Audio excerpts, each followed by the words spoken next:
Technician 775 here. I had a question from one of our fellow YouTubers, Lady Blue. I'm not going to say her complete name. It's Lady. We'll just leave it at Lady Blue. And she asked, what do we use oxygen absorbers for, and how much do you use for, as I guess would be what size oxygen absorber? You can use oxygen absorbers to can anything that's dry, as long as it's not sugar. You do not use a oxygen absorber in sugar. And I pulled one of my cans of sugar out, and you can see all I did with this was use my food saver and pull a vacuum on it. Did not use an oxygen absorber. And the sugar clumped up a little bit, but for the most part is still loose. If you put an oxygen absorber in there, they will tell you that sugar becomes hard as a rock. I don't know why, but they just tell you that.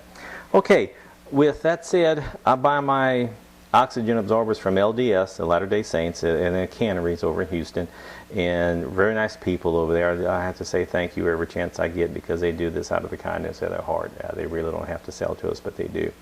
Okay, if you have mason jars, if you have actually even I've got an old pickle jar here, and hey, it's still sealed. Some people don't have food savers, but they will buy them some oxygen absorbers. This had, I think, maybe one or two oxygen absorbers in it. And I put black eyed peas in there, clean the jar, of course, put black eyed peas, check the seal underneath, put a couple of oxygen absorbers, put the lid down really tight, and it is still sealed. Okay, so you don't have to have a big fancy machine, but if you do, that's great. It's a lot easier. But getting back to the question here, okay, do not use oxygen absorbers in sugar, and you do not need them in salt. Salt doesn't require any type of oxygen evacuation for long-term storage.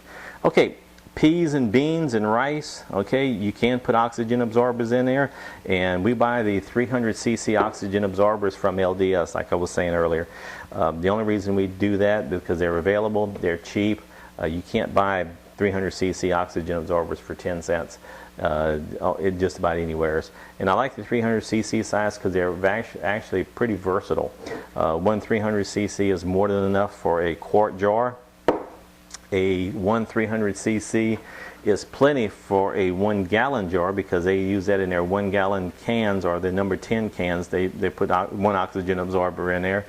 And also they have available at LDS the plastic mylar bags, and these are 1 gallon as well. And I put some apple slices in here. I think I put 2 oxygen absorbers. Whenever I'm doing a 1 gallon or bigger, I normally put 2 of them there. That's cheap insurance. I'd much rather spend an extra 10 cents to make sure that this is good versus open it up later on and just to find out that it didn't do the job like I wanted it to. And if you're going to take and do a 5-gallon bucket of product, beans, rice, corn, anything like that, a 5-gallon or 6-gallon container takes 2,000 cc's worth of oxygen absorbers. So what I would do at that time would and I've done this before with some of my other videos, I'll put 7 of these in a 5-gallon bucket and snap the lid closed. If I'm doing long-term storage, I'll do a mylar bag, but if I'm going to be probably into the product in the next 2 to 3 years, maybe 4, I'll just put it in the bucket, because I'm going to be taking it out pretty soon. If I'm going to do 4 more years for longer term storage, I will put it in the mylar bag. It is extra protection, and it's cheap. They're like $2.50 a piece, and I'll put 7 oxygen absorbers in there. But for mason jars, put a 300cc in there. It's probably more than what you need. Well, I know it's way more than what you need, but it's extra insurance.